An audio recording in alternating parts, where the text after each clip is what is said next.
Om Namah Shivaya, Om Namah Shivaya, Hari Hari Om Namah Shivaya. One of my favorite songs. Remember when I was in Europe going through a very tough time, I keep listening to this song. It's so divine. I'm just gonna share some of my favorite sacred books. Some are from the old traditions of India, some are a little bit more contemporary, but I have like hundreds and hundreds of books that I love. I've been writing my own as well, but in no particular order. These are some of the books that I really love. Some are so close to my heart because they really embody use a lot of the transcendental experience that I have. And when I read something, I don't agree with everything. Even for I don't care about divine intervention or gurus or masters or gods. So it doesn't matter. I don't agree with something in a book. It doesn't apply to me. I haven't seen it in one of my experiences, in my meditations, or in my out-of-body experiences, in my astral travels, and all the stuff. If I haven't seen it, if I see something different, I believe what I say. I don't believe a book. The book says about some universal, beautiful, white, blue light, and I don't see it, or I see it clear light. I believe my experience. I don't believe the book, because, like I said before, each one of us. I should stop talking about it because I cannot really speak for anybody, but just for myself. But my experience is completely different than anybody else, so I don't believe that anybody can talk about my own transcendental living. Anyway, in no particular order, like I said, here's the famous Tao Te Ching. This one is kind of not really my top 10, but some good stuff about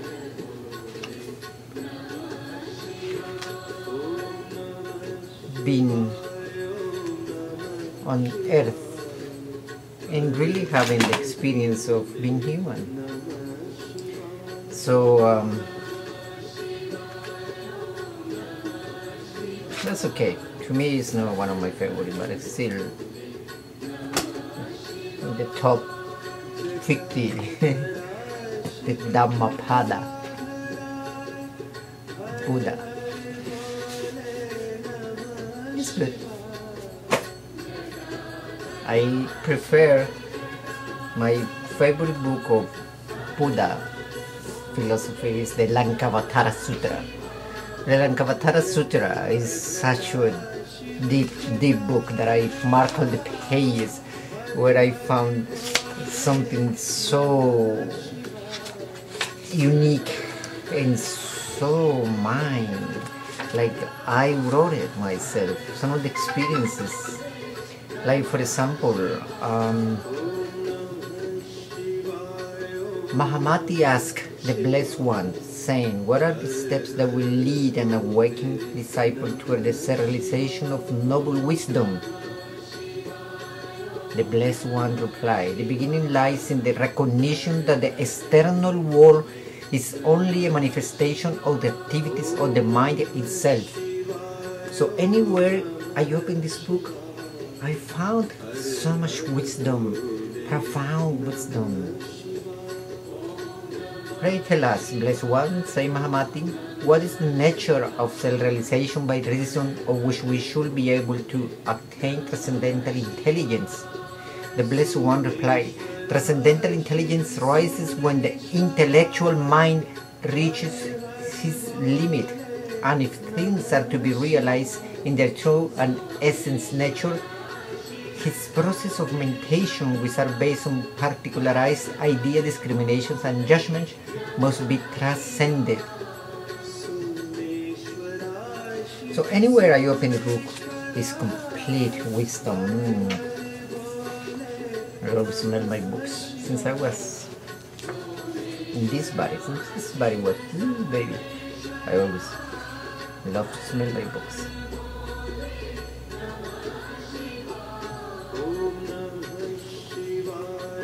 That's my top 10, the Lankavatara Sutra. Maybe even in my top 5. Also the Tibetan Book of the Dead. Tibetan Book of the Dead. It's a little mix. Because there is a lot of Tibetan beliefs about all the different heavens and hells and but I have seen some of this stuff, and I've seen some of the in my other body experiences. I have encountered some of the deities and some of the demons or spirits that are floating around and try to get close to you and do things to you or communicate with you. I have seen that, so this is okay. Maybe my top 50 as well, not one of my top 10. The Book of the Secrets. The Book of the Secrets is Osho take on the 112 Keys to the Mystery Within. This is a commentary on the Bhikjan Vairava Tantra, which is 112 types of yoga. It's good, but you know, Osho, he talks a lot, so so it is as thick as a Bible. Hanumanji, what are you doing here? You're always present in my life. I love Hanumanji, the monkey god. Hanumanji. And Hanumanji, he's here too, Hanuman. It's a good friend of mine. I have experience with Hanuman as well, but that's for another sharing. The Yoga Sutras of Patanjali. That's good. In this commentary by Sri Swami Satchidananda is good. I like it, very clear and concise. And the Yoga Sutras of Patanjali is many consider one of the beginnings of the path of yoga. And Patanjali was one of the highest yogis, sadhus, that used to walk on earth. So there is a lot of very scientific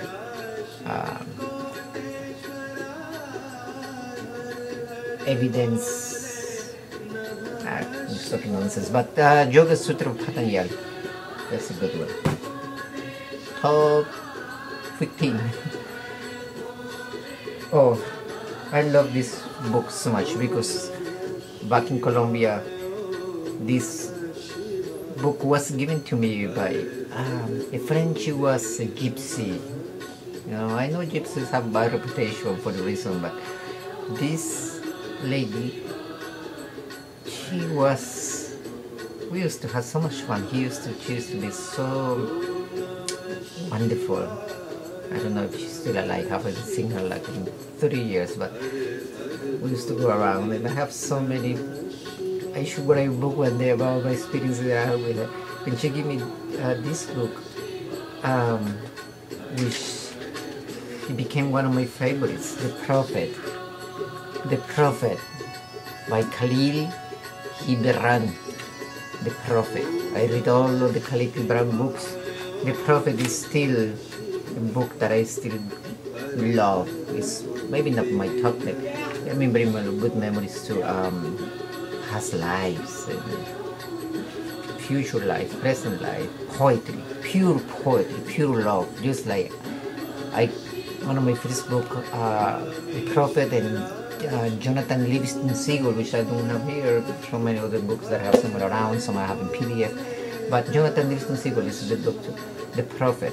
I love this pure poetry. I love to write poetry, as you may know already.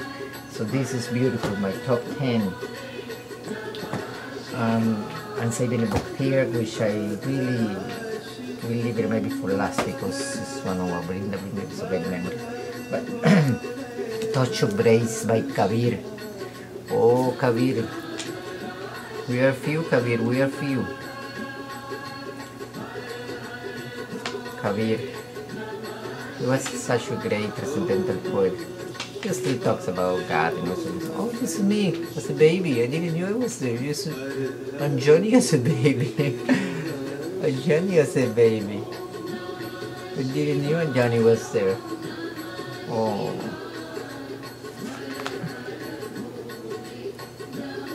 We are so few, Kabir. Like Kabir as well. One of the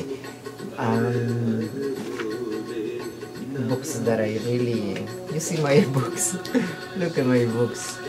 Look at my books. Ooh, this one got eaten by some...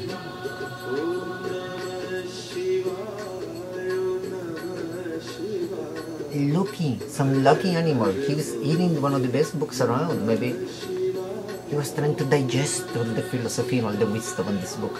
Avadhuta Gita, or Dattatreya. Avadhuta Gita is one for Avadhuta is almost like a wandering monk, like a sadhu. But also some said that Avadhuta was a wise man. So I don't know what it was, but the philosophy is very deep. Very simple, and it was Advaita Vedanta, which is a non-duality. I know in every way that I am the sole reality, all pervasive, independent, and ever-existent. The 5 elements, space, air, fire, water, and earth, are all unreal. The Atman is neither male nor female, not neuter. It is not a matter of perception or inference. Why then do you ponder over whether the Atman is blissful or devoid of bliss? I am without beginning, middle, and end. I am never bound. By nature, I am pure and perfect. This is my firm conviction. Top 10.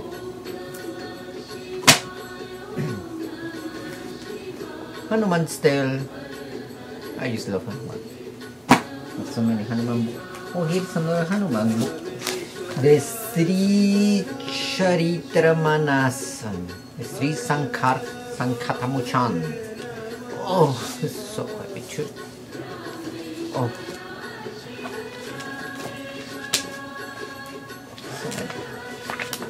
I don't know what it says most of the book, but I love Hanuman. So it is just there because I love it.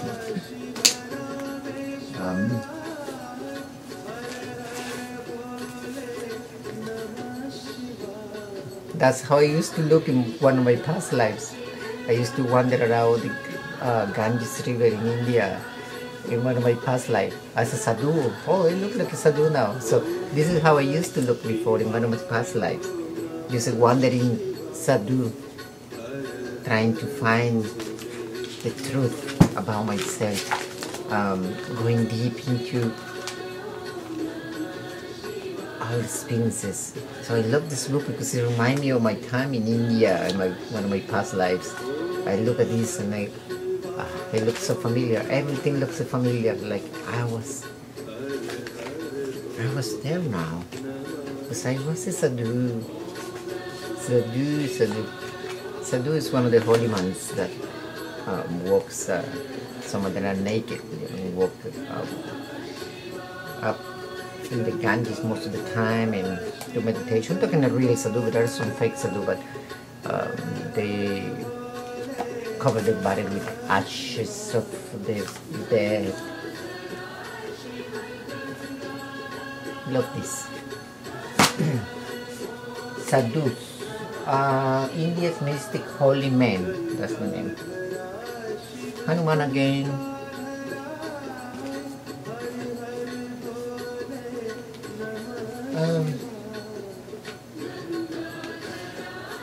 Something a little bit more contemporary is Seth. Some may be familiar with the philosophy of Seth. This lady who used to, Jane Roberts, she used to do channeling, and there is this Seth that used to come through her to speak. So it's very similar to the Bashar Elan kind of point of view. About you creating your own reality stuff. I kind of like some of the stuff, but not too crazy about it. What I do right here, I have Bashar, you know, the guy who I like more Elan than Bashar. There is Elan and Bashar. The same philosophy as Sane is a guy who channels this extraterrestrial 5,000 years in the future that is, and he is supposed to be his past, that's supposed to be his future self, and he currently is supposed to be, who knows. But some of the philosophy is good, but I try applying some of the stuff and it doesn't go, oh, that's me when I was pretty young in Hollywood. Young and pretty.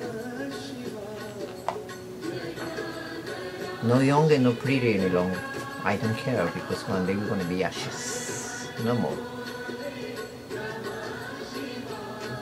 We will render everything we have discussed with you today, concepts of ideology, beliefs, emotions, thoughts, perceptions, perspectives, interactions, into two ideas you can utilize as the mechanism itself to recognize that you are in control of creating your reality.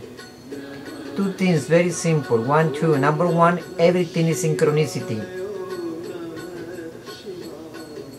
Nothing ever happens by accident, nothing, every single thing.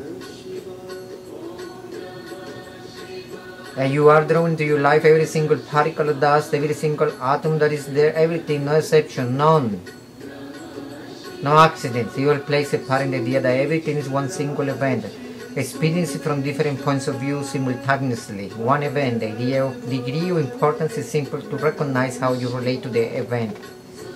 Everything is the same. The only reason you may see the same one thing as different is because of the rate and timing of your stroke of consciousness in physical reality. Everything is one thing. That's the first point. Everything is synchronicity, everything is there for a reason. Point number two, act upon the opportunity, the conscious recognition of everything as synchronicity brings you. With integrity, act upon all the opportunities, synchronicity brings you. All you have to do, one is recognize that everything is synchronicity, two, act upon it with integrity. Integrity means integration. Recognition that you are aware that everything is one thing and you are part of it.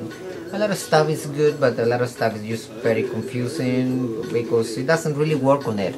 Some of the philosophy, it doesn't even work for them. You know, the guy who used to channel Elan, now he's like a very bad musician and he's a chiropractor and he's struggling in life as well. So if they really work, they will be, you know, and that's, you know, I don't want to talk about these guys because I don't like to really judge anybody, but it doesn't really work well. But for me, I'm talking about myself. If it doesn't work for somebody else, that's fine. I don't really care. The famous Bhagavad Gita, one of the classics of the Hindu literature. Krishna talking to Arjuna. What is this absolute freedom, Krishna? What is the self? What is true? The true natural actions, the nature of beings and gods. Teach me the way you worship this world. What is there here in the body, and how at the hour of death can a man be with you in spirit? Freedom is union with the deathless. The blessed Lord Krishna said, it is creative power called action, causes the whole world to be about beings, know that they die, about gods, know the supreme person, and know that they worship. Some stuff is good, you know. Bhagavad Gita may get many interpretations. Some believe that Krishna was saying that he was the supreme God, blah, blah, blah, you know, like Hare Krishna guys. And some people like the Advaita Vedanta believe that it's just Krishna saying, I am this and we are all this, like he said, we are all Karumante, all many different points of view. Bhagavad Gita is okay for me. This is a book that is not too many people know about this book, the Tripura Rahasya, the secret of the Supreme Goddess. Very deep. And this doesn't really talk about the Supreme Goddess. The Supreme Goddess is like talking about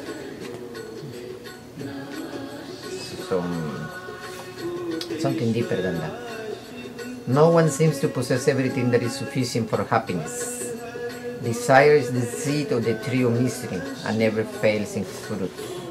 Similar to the Buddhist philosophy. But it's a very good one of my drawings of Hanuman taking care of little sheep. I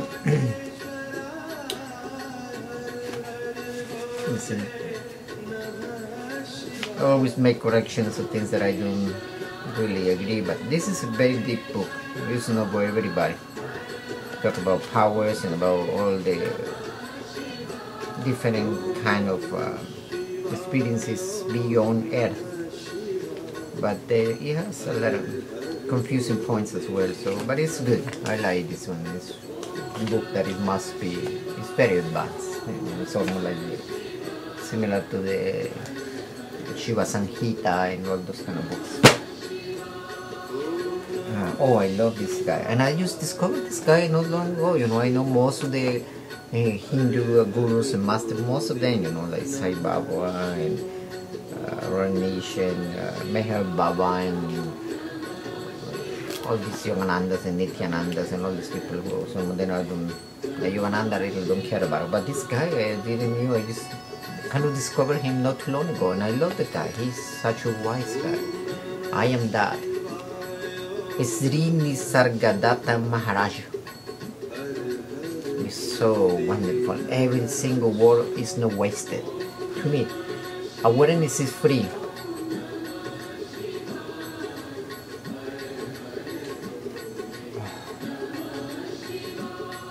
Use every opportunity to remind yourself that you are in bondage, that whatever happens to you is due to the fact of your bodily existence. Desire, fear, trouble, and joy cannot appear unless you are there to appear too. Whatever happens points to your existence as a perceiving center. How does one reach the supreme state? By renouncing all lesser desires. As long as you are pleased with the lesser, you cannot have the highest. Whatever pleases you keeps you back until you realize the unsatisfactoriness of everything, his transiences and limitations, and collect your energies in random. You don't understand it. I'm reading that. In self-awareness, you learn about yourself. This is one of my top 10. I am that. Wonderful. Most of these master books are just one. Another guy that I just discovered is this master, which is Japanese Zen master from a family of samurais. He used to live in France. He left his body a while back. Taisen Deshimaru, Questions to a Zen master. I have many books. He is another one that is very to the point. And I've been reading it because of my jiu-jitsu and my martial arts. He wrote some books about how you apply Zen to the martial arts. So I love his philosophy about Zen. Attachment to Zazen, for instance, or attachment to Satori, that's better than attachment to sex. It is not really attachment, but a common idea. One can see oneself how mistakes are made, and that is Satori.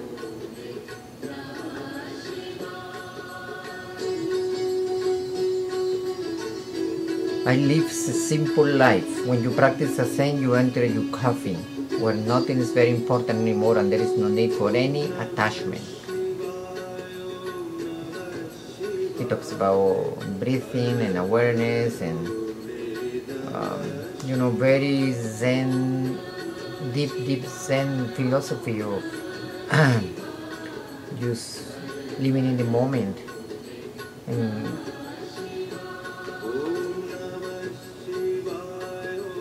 conflict and battle, in conflict and battle within yourself, you can never find true peace. Animals live through Zen. Only silence is your true origin. Everybody has Buddha nature. I will say that's wrong. That's wrong. No, everybody has Buddha nature, but still I love it.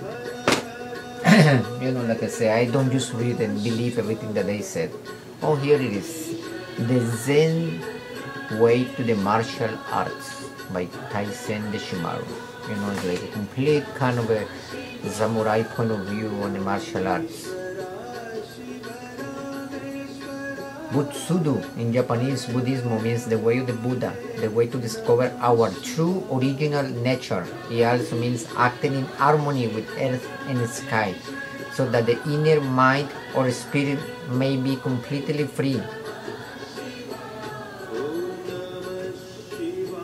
He must not only be a warrior in addition to Buddha, he must have intellectual knowledge, he must study literature, Buddhism, Chinese and Shinto philosophy, the way of the gods, body-mind.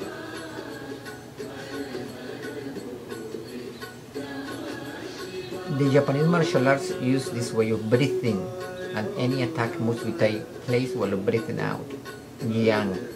If possible, while the adversary is breathing in, yin, because he is then at his most vulnerable. Breathing, silence, practice of Zazen, living simple life. The Upanishads. Enough said. Oh, this book brings me lots of memories. I got this in Colombia. Oh, like over 30 years ago. El pensamiento de la India.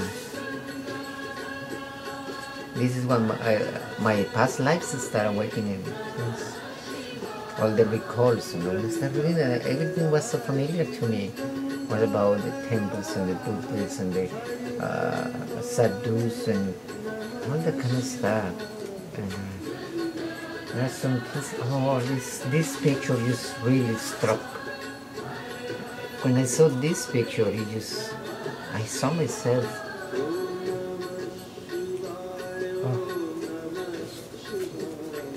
How can I say it? And there is something that is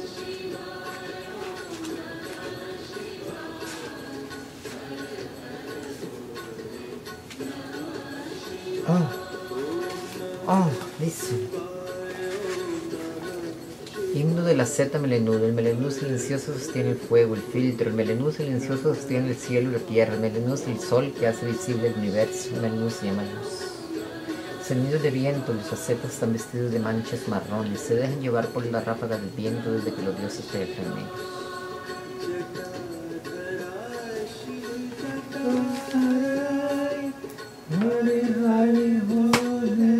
Namah Shivaya.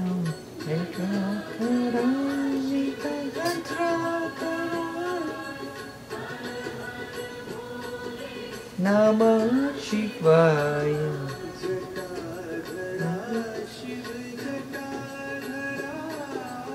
Hare Hare Hare Namah Shivaya.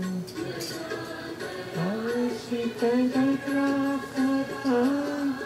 Hare Hare Hare Namah Shivaya. Shivaya Namah Shivaya. Hare Hare Hare Namah Shivaya. Namah Shivaya. Namah Shivaya. Hare Hare Hare Namah Shivaya. The Shiva Samhita. Oh, talking about Shiva. Shiva Samhita. Shiva Samhita. The first was so long.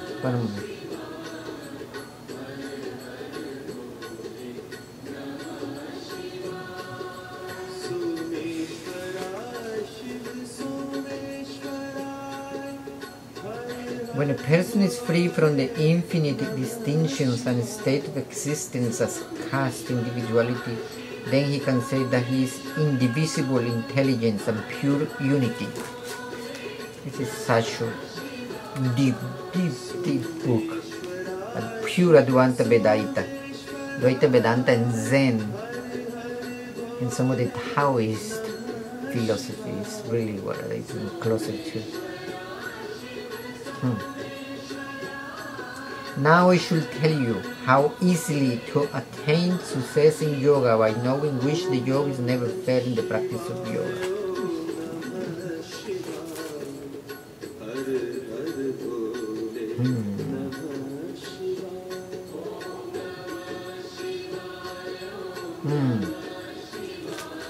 This is anybody who likes yoga. I'm talking about not the yoga that they do in Hollywood. I'm talking about something deeper, much deeper than that. Shiva Samhita is indispensable, my top 5. The Ribugita, this is a book that not many people know that even exists. And this book hasn't been translated to English for too long. The Ribugita, this is the song of the divine, of being divine. Immersed in meditation and non-meditation, devoid of being with a goal or being without a goal, the self that is existing or non-existent is the self full of all consciousness, the expansive consciousness, the bliss of consciousness. Oh, this is just the sound of the beyond. The Ribugita is very special.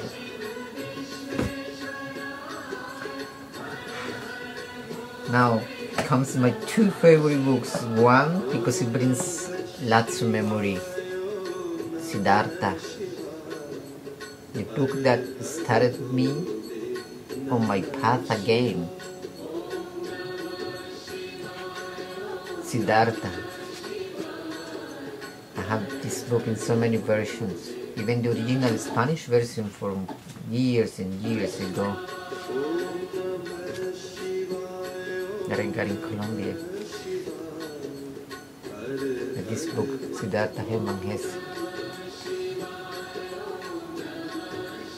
When I saw this book in Colombia, it was maybe, I'm talking physical, because of course I have no age, I have no blah blah blah. Anyway, talking about the real now was Anjani, which you see here.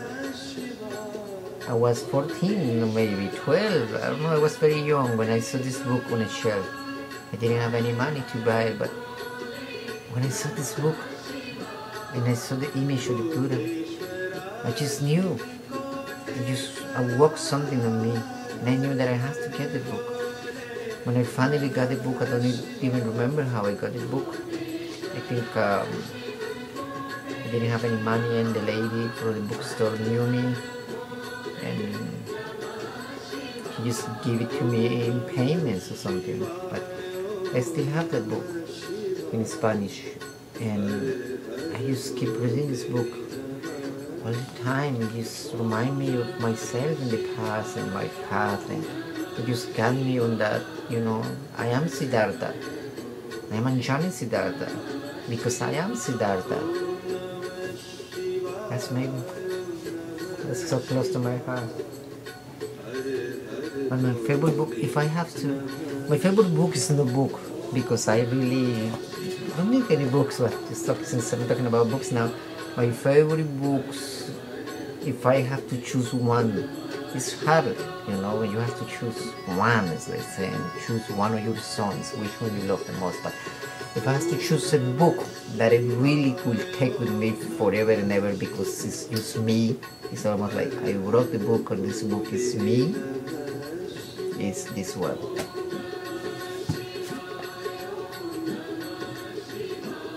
Astabhakra Samhita. This is the book that I will be, like you said, if you are alone in the desert, what will you take? I will take this book. self-realization. Every single word, there is no wasted sentences in this. No wasted. He who has realized that it is care and nothing else that breeds misery in this world becomes free from it and is happy, peaceful, and everywhere rid of desires. Divine indifference, divine indifference. I am not the body. I am not the body, nor is the body mine. I am consciousness itself. He who has realized this for certain, does not remember what he has done or not done, as if he has attained the state of absoluteness. No wasted word. Glorious is he who is free from all desires, who is the perfect embodiment of bliss, which is his own nature, and who is spontaneously absorbed in the unconditional self.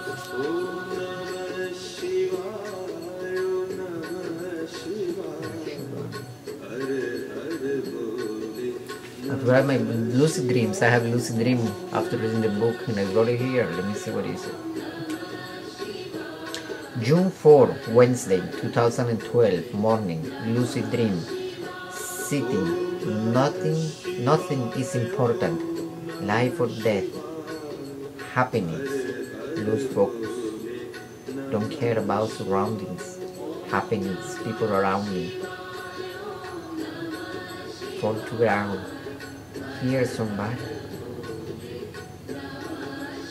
who call an ambulance. I think I will, then I am enlightened. Small greenish snake shows head. I touch the snake. She bites my hand.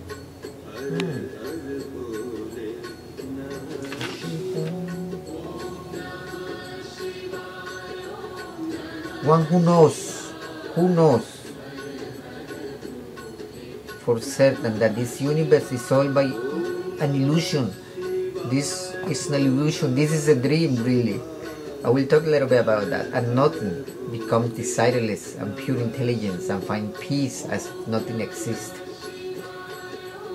There is no individual self or supreme self other than you, me.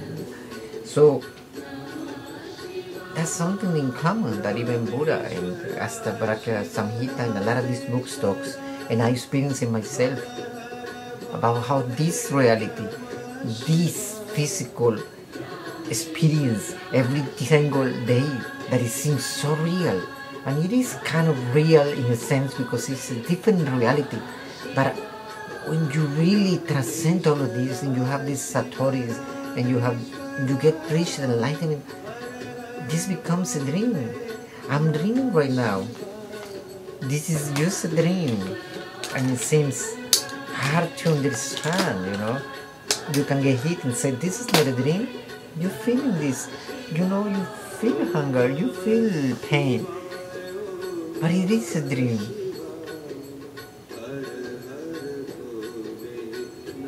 This is not real.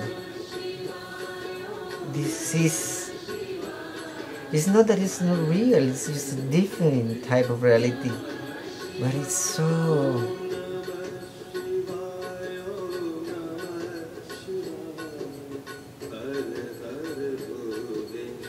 There is no other word. Dream.